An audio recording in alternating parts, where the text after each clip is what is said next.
You guys are watching B-Boy 45. My name is Chris, but more importantly, I'm here with my good friend Maya. It is Wednesday. It's a very special edition of the latest news to keep us in the groove. Miss Maya, why is it a very special edition? Because Hal Sparks is... Hal Sparks is here! Yay! That's super awesome. Always a good thing. That is a good thing. That is an awesome thing. Hal, thanks for making the time to be with us. Maya, take it away, my friend. Okay, so first I wanted to tell you that as I was reading more about you, I was even more starstruck by you. Okay, you're like an actual real life superhero. Yeah. Yeah. I mean, I'd argue with you, but I can't. Yeah. It's true. Captain Humble up in here, yeah. That's right. So I just wanted to tell you that it feels like there's nothing you can't do. This is also true. So far, the interview is going swimmingly. I completely agree with your entire assessment of me. Are you saying the real life superhero simply because of me doing CPR in public, or all the weightlifting I do? Because there's a lot of reasons and a lot of areas where I think just by doing normal stuff to take care of myself and take care of other people that I might appear. Well, I take it back. I am superhuman, actually. Now that I think about it. Yeah.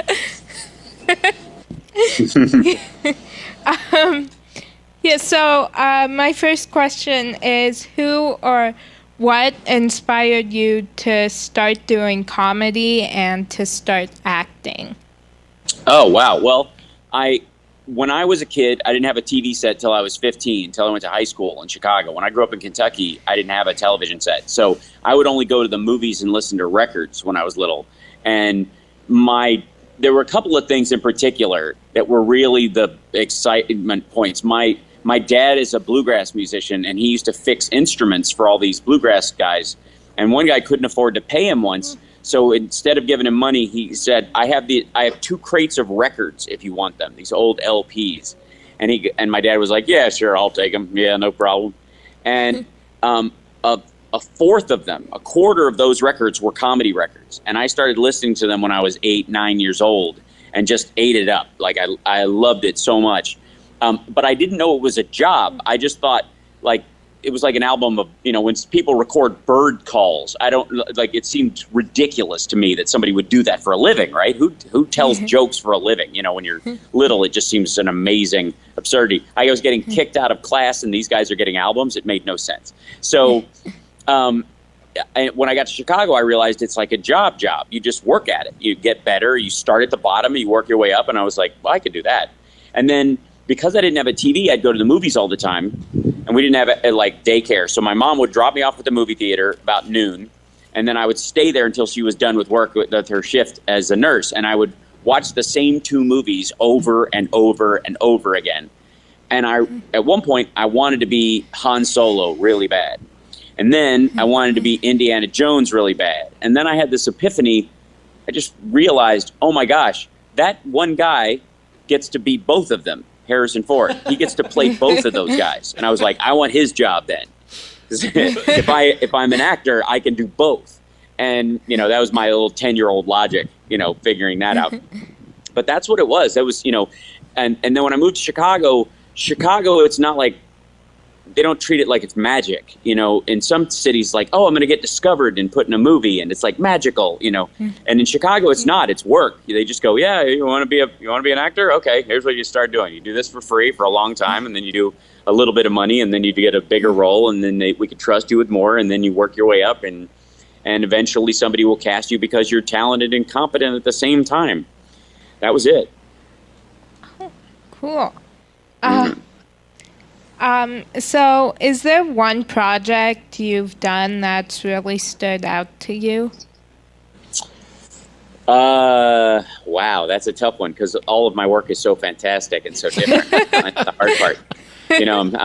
I'm great on so many different fronts. Yeah, no, That's really difficult. I mean, you know what the interesting thing is? The best project for me is the one that has where a fan is standing right in front of me, because that's the one where I recognize how much impact it's had on someone. So when someone comes up to me because they've seen Lab Rats and they loved it and it inspired them to study math and science or something like that, that's the most important project in the world to me. And then, you know, if somebody just says, you know, I had somebody say, you know, their dad was really sick and he was in the hospital for a very long time, and the last time they spent with him was watching me on the VH1 I Love the 80s kind of things, just being silly, and they laughed a lot together as, you know, this daughter and her father, and that was the most important thing in that moment. You know what I mean? So the audience, the most important project ever is your audience. They're the most important thing to you as an artist. That's awesome. Yeah. Yeah. Okay, so you're an actor, writer, director, comedian, radio show host, and a musician. Mm-hmm. So my first question about all of that is, do you ever sleep? Sleep is the enemy. Not if I can help it. I mean, I like that old quote of Arnold Schwarzenegger's, where he's like, you know, you sleep 6 hours of the day, you know, and then you work the rest of the other 22. And people say, wait a minute, but they have to have 8 hours. And I tell them, just sleep quicker, you know. Like, I just love that quote from him. And it's true. I'm not a big fan of sleep. I get a decent amount, you know, because I have to. But basically, you know, it's just about 7 hours hardcore. And then that's it.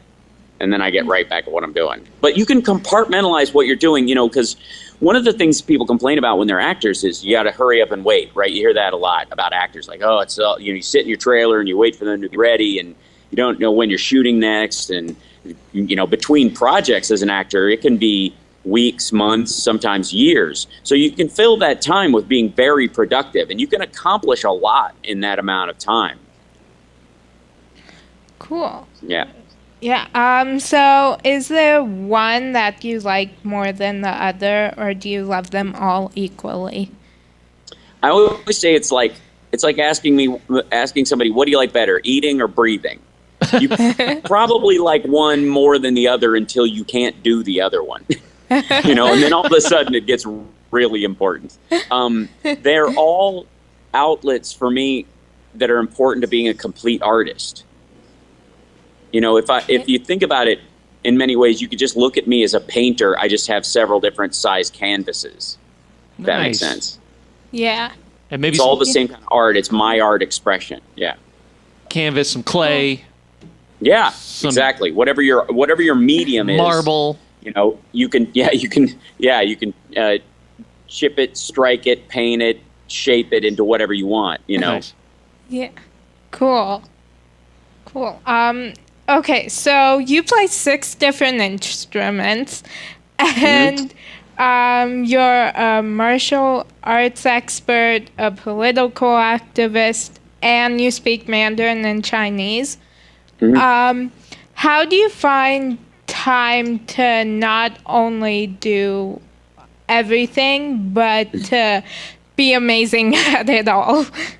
Well, a lot of it is just time. A lot of it is just, after a while, if you've stuck with something in your spare time or in pockets of time, and you allow, if you practice guitar every other day and time passes like it will pass, and you keep at it, one day you will wake up and you're like, I'm actually pretty good at this thing. And I didn't, lock down and do it for 10 years straight alone, and that was the only thing I did. I incorporated it just like everything else, We eat, we sleep, we shower, we exercise. There's a lot of extra activities in our lives that we kind of take for granted as the daily part of our life. Well, if you add 3 things, pick 3 things that you want to do, like writing, learning to play a musical instrument, and learning a foreign language. Just pick those 3 things and give them each 20 minutes a day in a row. Just, you've got an hour where you're going to play guitar for 20 minutes or sit down at a piano for 20 minutes and just practice. And then you're going to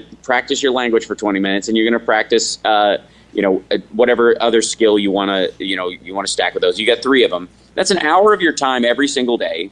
that you're doing to 3 different activities. And over time, it won't happen quickly like somebody going to college and doing nothing but that. But you'll be better at it faster than you think. Yeah, no kidding.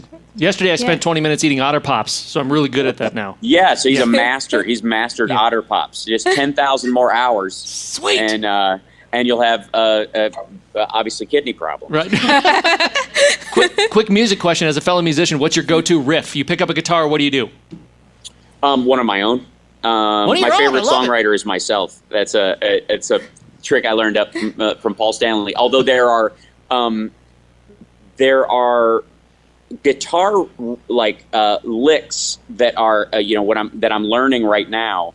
That every time I pick up a guitar, I run those licks, and there are a couple of one line from a song by Steve Vai, from a song called Passion, off of an album called Passion and Warfare, called For the Love of God, which is this really beautiful syrupy solo. And so I practice the opening of that because it goes all the way across the neck.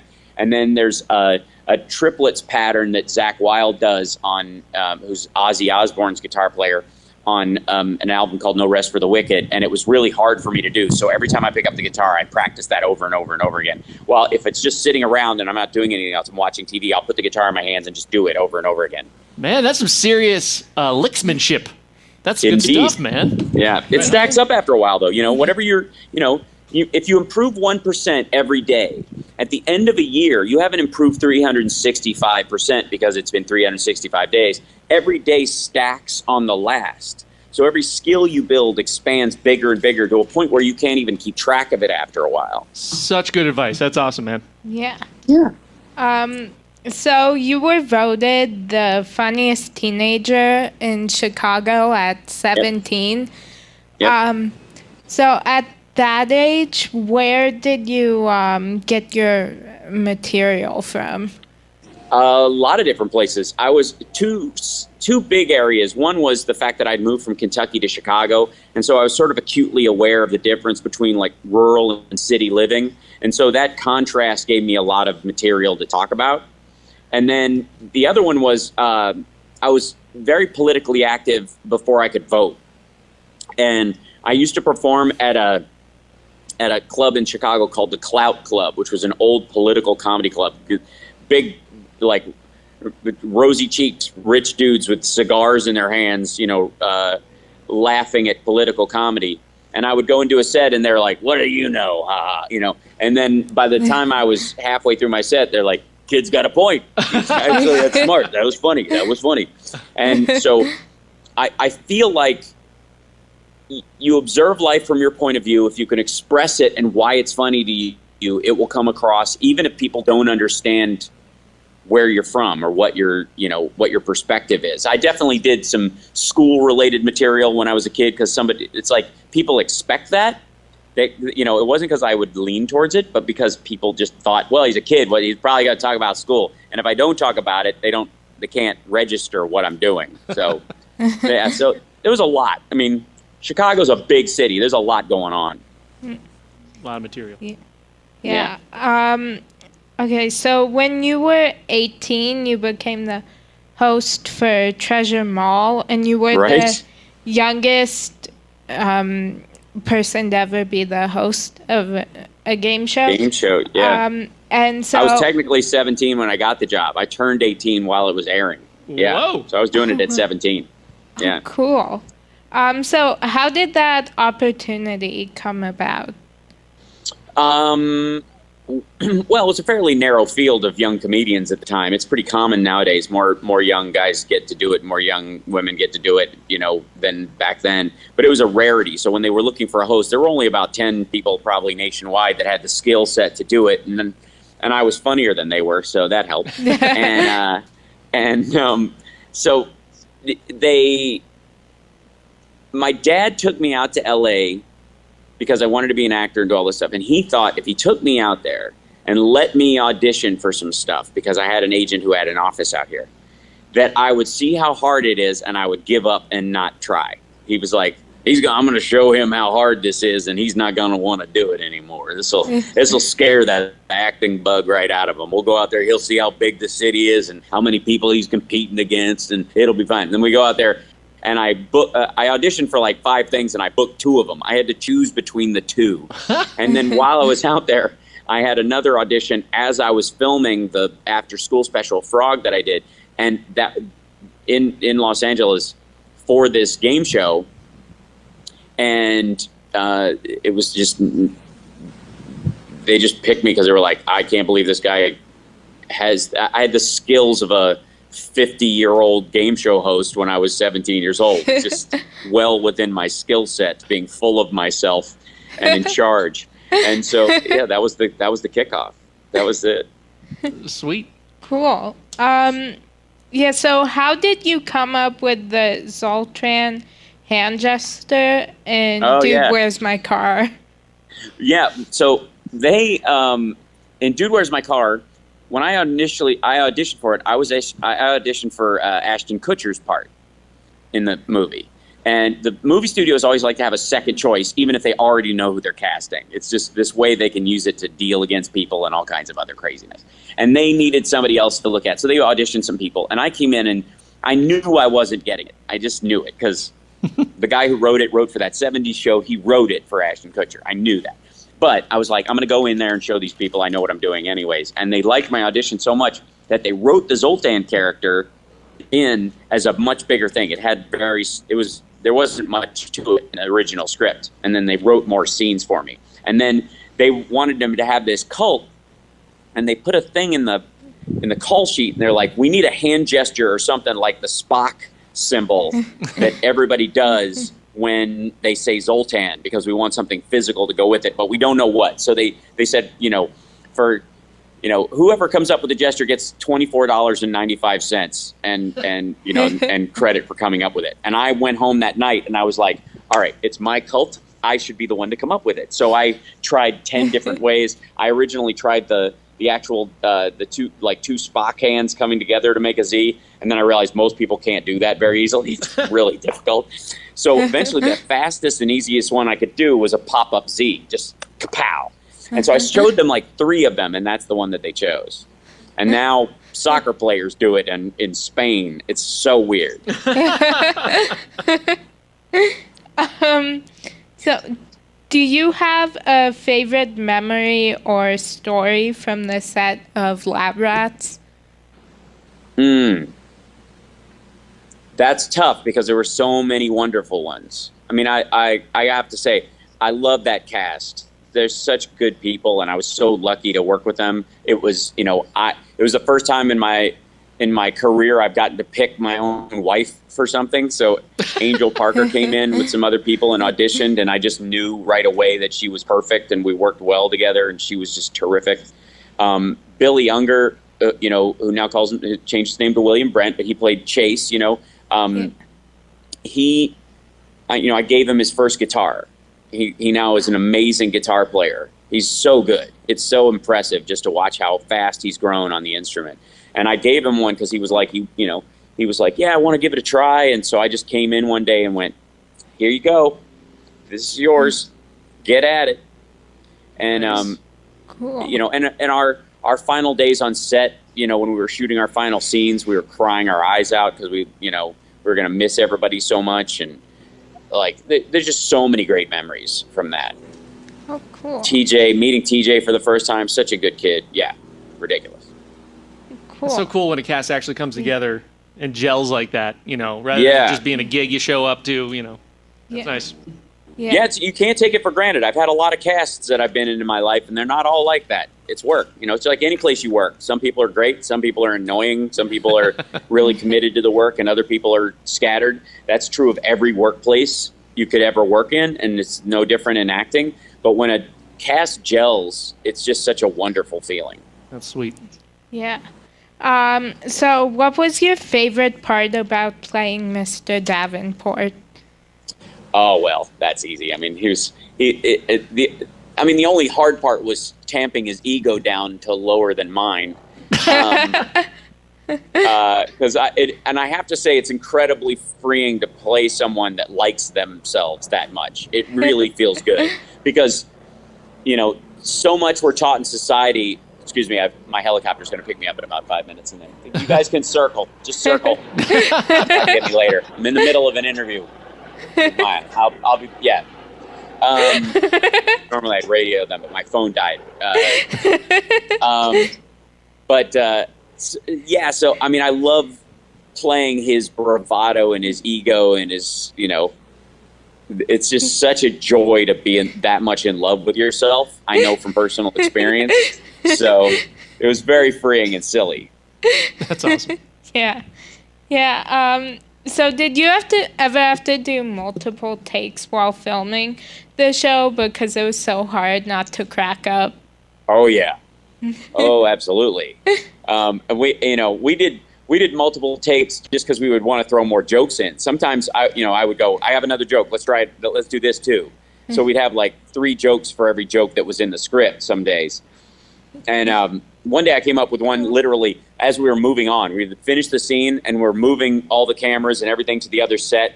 And I went up to the director, Vic, and I was like, Vic, I got a good one. Can we get everybody back? I want to, let's just do the last line of the scene one more time. And he goes, what is it? And I told him the joke, and he's like, all right. Everybody went right back, moved back over, and we shot it that way. That's awesome. Yeah. Cool. So how did you come up with your band's name, 01? Oh, I'm named after the computer in 2001: A Space Odyssey. My first name, Hal. Yes. And, yeah. And so it's a reference to binary language. And that's a little bit of a dig at some of the people that in high school and grade school who didn't think I was going to make it because the 01. Oh, nice. Yeah. Just tell me you have a single called "Sorry, Dave." Yeah, right. No, everything's. Although my first demos, when I was demoing the record, all had quotes from Hal the Computer. Nice. Leading into the beginnings of the songs. They inspired me to write the lyrics to the songs. So there's a song on my album called SOS, which stands for Same Old Saviors. And the original demo has a quote from Hal the Computer saying, "It can only be attributable to human error." Oh, and I always, because that phrase at the beginning of the song always broke my heart. So I was like, it worked. Oh. But when we came around to doing the band album, it seemed too much, and I didn't know if I'd get enough rights problems using the sound samples. So there you go. That's awesome. Yeah. So who are your musical influences? Oh, that's easy. Kiss was the first band I ever fell in love with. I bought my first Kiss record when I was 5 years old. Been to every Kiss tour since I was 10. Always been a huge fan. I also love bands like sort of progressive metal, like King's X and Queensryche. I love Alice in Chains a lot. I love Skid Row. I like a lot of 80s hair metal, the fun stuff. And I grew up on bluegrass. I don't like country music largely because I love bluegrass so much. I'm a bit of a purist around that. And then I also have, there are other artists that I really love, like Tori Amos and Tears for Fears and some bands like that are, outside the normal realm of what I would normally like, but they just struck the right chord. Cool. Yeah. So what's the best piece of advice you've received? The best piece of advice. Yeah.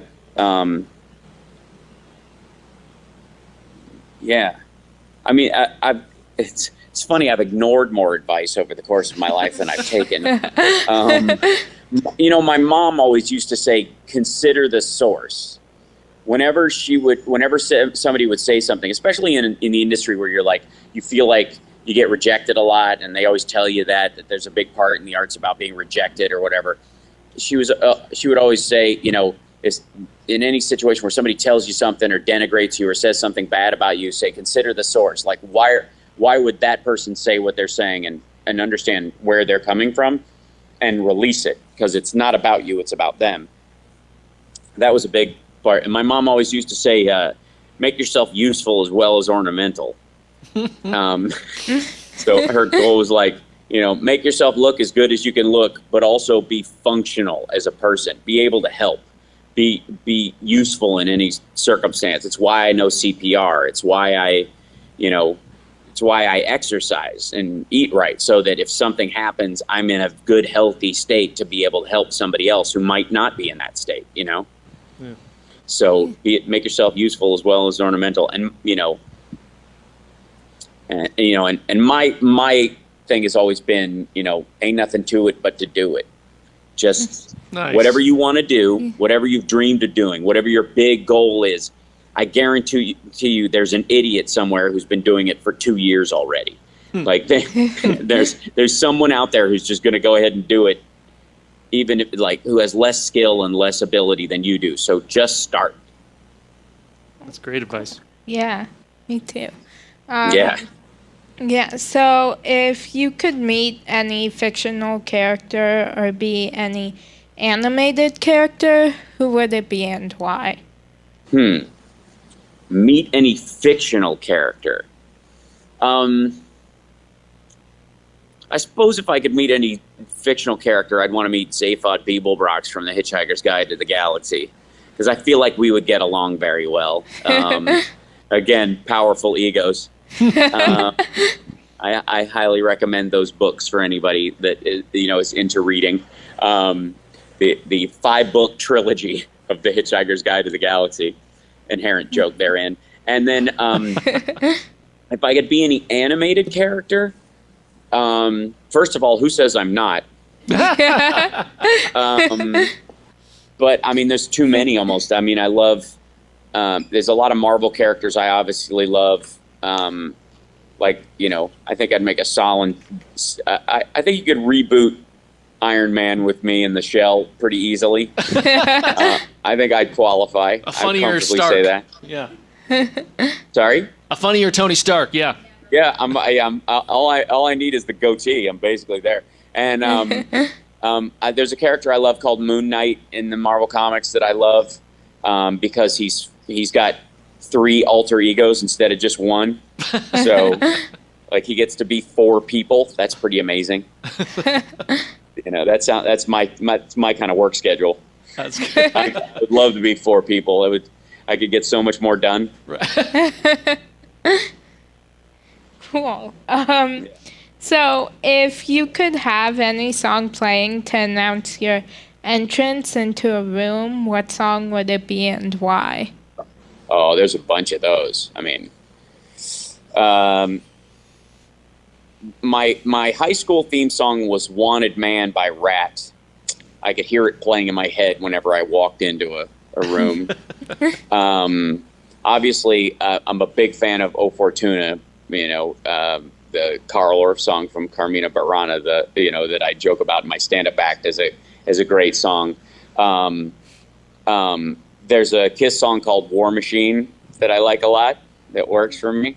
Pretty appropriate. But the nice thing is I've got songs of my own that qualify. I walked out on my stand-up special to my song Animal, and then, I've been introed with my song American Psycho or my other song Strange when I've, walked onto sets and places and on stage. It's pretty great when that happens. It's pretty amazing when they play one of your own songs when you enter.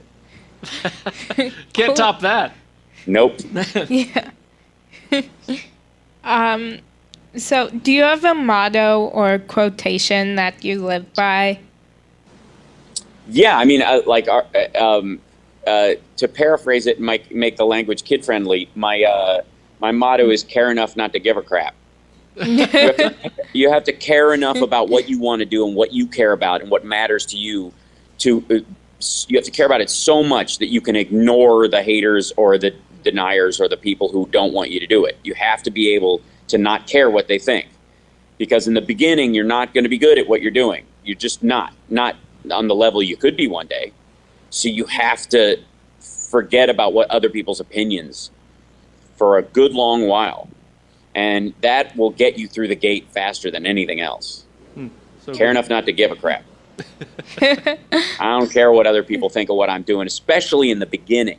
Especially when I'm just starting something. Never be afraid to be a white belt. That's another one. Yeah. If you're going to learn to be a martial artist, never be afraid to be a white belt. Step on the mat as a white belt in a new dojo or a new school. Learn what they have to teach you. And if you have a black belt in another art, leave it behind when you come to this new place so that you could start from scratch and learn purely what they're teaching you. Because that's how you come away with more skill. Man. So never be afraid to be a white belt. Yeah. Yeah. Maya and I are going to go get some stuff done after this because we're like I hyped hope up, so. inspired, man. This is good stuff. Motivation. Yes. I just came from the gym. My buddy Brooks is here, and we were just working out. We're pushing hard, lifting some heavy stuff and putting it down. It's good. How you doing? You have one more question, Maya? Yeah. Yeah.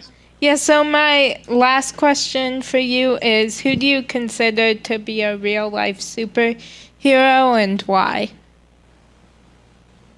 Wow. Well, I mean, let's start with doctors, firemen, and cops and nurses.